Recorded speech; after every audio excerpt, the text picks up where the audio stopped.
Michel Verracel va me rejoindre, justement pour parler là des suivis de patients qui ont des pathologies cardiaques. Alors vous étiez venu nous présenter, c'est pas vous, c'est Julien Martel de Chalère qui est venu nous présenter il y a déjà 3 ans cette expérience qui s'appelle Cordiva. On peut rappeler simplement, allez, en 30 secondes, ce qu'on va le voir en image derrière, l'esprit, la finalité de cette expérience autour des pathologies cardiaques. Voilà, donc bonjour à tous. Oui, donc je présente ce programme Cordiva aujourd'hui. Alors le programme Cordiva, donc juste en 2 mots, Aller donc est spécialisé sur les diagnostics point of care au plus proche du patient et a développé cette filière e-santé et le programme Cordiva en 2013. Cordiva se focalise sur les insuffisants cardiaques et c'est un programme relativement simple avec une balance connectée, un algorithme, un système d'alerte et derrière on associe l'humain et la technologie. Donc j'insiste bien sur cette association des deux puisqu'il y a eu beaucoup d'essais dans le passé uniquement sur la partie technologique qui n'ont pas été concluants. Donc on a décidé d'associer les deux. Il y a une expérience allemande dont on va parler. Et donc c'est vraiment le télésuivi des patients qui sont en décompensation cardiaque après une hospitalisation et qu'on va donc suivre pendant une certaine période pour pouvoir déclencher une alerte éventuellement pour éviter une hospitalisation ou pour pouvoir prendre une action avant qu'il ne soit trop tard, en fait, avant que le risque soit important. Ce que je vous propose, Michel, c'est de voir en image tout simplement comment marche Cordiva et comment les patients voient leur vie un petit peu changer avec ce système-là, pour l'instant en expérimentation. L'insuffisance cardiaque, c'est un souci parce que c'est pas une maladie sexy. C'est une maladie dont on ne parle pas. C'est une maladie méconnue mais qui touche actuellement plus de 800 000 Français. C'est une maladie très grave en termes de handicap pour le patient parce que ce patient il va avoir une mauvaise qualité de vie. 1 sur 2 sera réhospitalisé l'année suivante son diagnostic et puis la mortalité à 5 ans est supérieure à celle de la plupart des cancers avec seulement 30% de survie chez nos patients. Tous les jours, le patient devra se peser et répondre à quelques questions par oui ou par non. Sur un boîtier excessivement simple où il y a une touche oui, une touche non par question. Donc c'est vraiment très simple à utiliser. La seule contrainte, c'est qu'il faut le faire tous les jours. Toussez-vous plus que d'habitude ? Non. Ça me coûte rien, quoi. C'est juste une pesée le matin. Il n'y a pas de contrainte, quoi. C'est très bien. Pour moi, c'est très bien.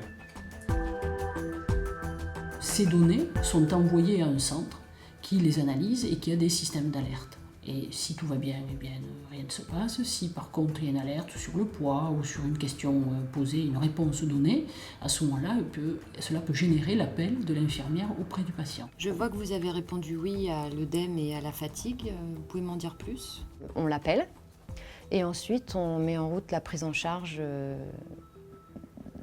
au travers d'une méthodologie qui est d'éducation thérapeutique. On se fixe des micro-objectifs qu'on essaye d'atteindre avec le patient durant des appels de suivi. Elle m'appelle, elle me pose des questions sur mes cachets, ce que je prends, ma nourriture, si ça va, est-ce que je connais tel symptôme. Elles m'ont fourni avec l'appareil, on a un classeur. On a lexique à la fin, caillot sanguin, c'est une masse de sang, c'est plus rassurant. On vous rappellera demain, d'accord ?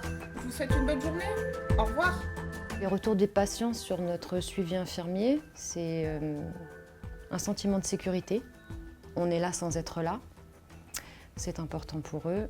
Et ils nous disent qu'on est leur signal d'alarme, mais qu'ils ont bien compris au fil de nos entretiens que c'est à eux d'être acteurs et de se déplacer chez le médecin avant qu'il ne soit trop tard. Le projet Cordiva amène 2 éléments essentiels. Premièrement, une optimisation de l'éducation thérapeutique grâce à un suivi éducatif qui est enfin réalisé toutes les 3 semaines avec des piqûres de rappel qu'il est très difficile de réaliser sinon en pratique. Et deuxièmement, un télésuivi des signes et des symptômes d'insuffisance cardiaque et en générant des alarmes devrait, je l'espère, permettre une détection des poussées d'insuffisance cardiaque et donc leur prévention par un traitement adéquat, notamment grâce à l'appui des médecins généralistes de France. Clairement, par rapport aux autres projets de télémédecine où on demande aux médecins de tout faire pour le patient, qui reste en fait encore plus, j'allais dire, épié un peu à la Big Brother, là on laisse la charge au patient de s'impliquer dans sa maladie et de faire la démarche de contacter son cardiologue traitant, son médecin traitant. Voilà un petit peu l'esprit Cordiva qui est résumé dans cette vidéo, on comprend bien. Alors le programme, c'est un programme expérimental pour l'instant qui est en cours. On va revenir d'ailleurs tout à l'heure sur cette expérience parce qu'elle va se terminer à la fin de cette année. Mais il y a un autre pays qui a adopté un programme extrêmement similaire, basé sur le même principe, qui est l'Allemagne. Et là, en revanche, l'expérience est terminée. On a des résultats sur l'Allemagne. Qu'est-ce qui se passe là-bas ? Alors, en fait, c'est effectivement, on a développé le programme parce qu'il avait déjà montré ses preuves en Allemagne depuis 2006. En 2006, alors le système allemand, et je reviendrai là-dessus pour la France, c'est vraiment intéressant parce qu'on s'y est pris de la bonne manière par rapport au système de prise en charge en France.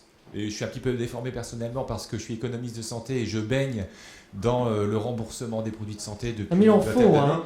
Voilà, donc j'ai ce défaut-là, mais ça... Voilà, je vois un produit, je vois un projet de télémédecine. Pour moi, la finalité, c'est qu'il soit pris en charge par l'assurance maladie et je vais revenir. Mais les Allemands sont plus pragmatiques que les Français. En fait, en Allemagne, en 2006, Aller est allé voir donc, les payeurs, les caisses, et les caisses ont dit, en disant, ben voilà, on a un programme qui fait baisser la mortalité, qui fait diminuer les coûts. Et ils ont dit, top là, on veut bien vous croire. Donc on a signé des contrats, et puis ensuite, vous devez mettre en place ce qu'ils appellent un registre de suivi, que eux-mêmes contrôlent. Et donc ça s'appelle du partage de risque, c'est un système de risk sharing. Et chaque année, les caisses voient les résultats de ce registre. Et donc si on a rempli les objectifs qui ont été conclus au départ, à ce moment-là, le contrat est reconduit. Alors on a ces résultats, c'est-à-dire qu'effectivement, dans ces registres non réalisés par Aller, mais réalisés par les payeurs, on a une réduction de 44% dans le groupe Cordiva par rapport au groupe contrôle des hospitalisations, on a une diminution de la mortalité, et également on a une économie générale annuelle de 1 243 € pour le payeur par an. Là, on a des chiffres qui sont précis, ce sont d'ailleurs des chiffres, c'est pas l'industriel qui donne ces chiffres, ce sont des acteurs neutres qui mènent ces enquêtes pour le compte de l'équivalent de la sécurité sociale allemande. Exactement. Ce qui fait que le système, aujourd'hui, est pris en charge par les sécu allemandes. Alors en fait, bon, c'est pas le même système. On a des caisses régionales en Allemagne, donc ça s'appelle des AOK. Et donc dans 4 régions allemandes, on a une prise en charge de ce système. Donc on a une file active de 26 000 patients. Aujourd'hui, 13 000 patients chaque année. Pardon, c'est l'inverse. En fait, on a 26 000 patients au total et on a une file active de 13 000 patients qui sont pris en charge par les caisses régionales en Allemagne. Alors en France, du coup, on a ces deux programmes qui sont sur la région parisienne et puis sur l'Allemagne, sur la région parisienne et puis sur Midi-Pyrénées. J'ai pas la slide. Là, si vous voulez, en fait, ce qui s'est passé, c'est qu'en Allemagne, ça c'est un point important par rapport à ce que je vais vous dire, c'est que effectivement, avec ce recul depuis 2006, on a une publication des résultats de ce registre. Et donc ces résultats sont reproduits ici dans des publications qui sont en train d'arriver. Et d'ailleurs qui vont nous être utiles dans notre stratégie de prise en charge en France. Alors du coup, sur la France, ces 2 programmes vont arriver en fin d'expérience en décembre. Est-ce qu'on a déjà des données, des tendances ? Alors voilà, par rapport à ce que vous avez pu entendre dans les autres expériences, on s'y est pris chez Aller, de façon différente. C'est-à-dire que le réflexe, c'est de se dire, bon voilà, on a cet outil, on va aller vers une prise en charge. Donc le premier, je dirais la démarche de test, en fait, c'est pour ça qu'aujourd'hui c'est pas commercialisé, on est en phase d'étude, c'était de lancer 2 grosses études dont vous avez pu voir les 2 investigateurs qui sont professeur Jourdain sur l'Île-de-France et le professeur Galinier à Toulouse. Les grands changements, c'est que l'étude OSICAT, alors la première c'est une étude de 330 patients et la deuxième c'est une étude de 870 patients dont les inclusions vont se terminer en fin d'année. Donc là, OSICAT était au début tout au début de l'étude était uniquement sur la région Midi-Pyrénées, on l'a étendu sur toute la France. Donc aujourd'hui, vous avez encore des centres qui s'ouvrent dans le nord de la France. En fait, ça va être vraiment une étude nationale.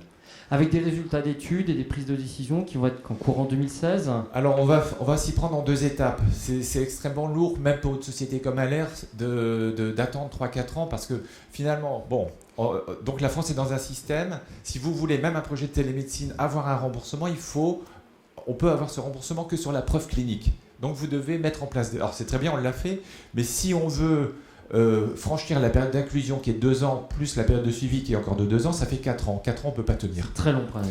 Donc ce qu'on a décidé de faire, c'est et heureusement la Haute Autorité de Santé qui évalue les dossiers a un petit peu assoupli son process. Aujourd'hui, elle accepte de prendre en compte des dossiers sur la base de registres. Donc on va construire un dossier basé sur les résultats allemands avec la promesse de fournir les résultats en France quand les études seront terminées. Et ces études, comme je le disais tout à l'heure, la fin de la période d'inclusion aura lieu en décembre, puisqu'aujourd'hui, sur la région parisienne, on est à 270 patients sur 330, et sur l'étude OSICAT, donc l'étude nationale, on est sur 600 patients pour un total de 870. Une toute dernière question, ça rejoint peut-être d'ailleurs ce qu'on disait à la table ronde hier soir. La France a du mal parfois à se lancer dans les nouveautés, il y a toujours un temps de décalage, il y a d'autres pays qui sont plus pragmatiques, qui vont un peu plus vite derrière, mais la France finit par suivre finalement. Est-ce que vous rejoignez un petit peu cet avis? Plus facile d'aller démontrer chez les voisins et puis de revenir ici ensuite?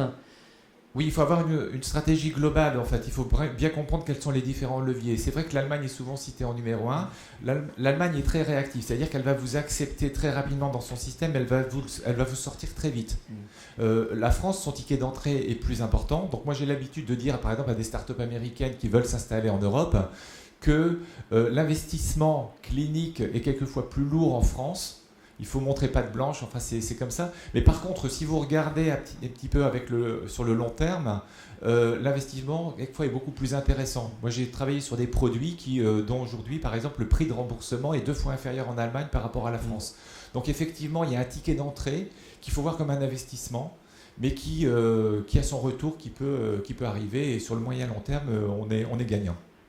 Merci beaucoup, Michel, Merci beaucoup. de cette présentation pour Aller, qui est un des grands parrains de cette manifestation des trophées d'Aix-en-Provence.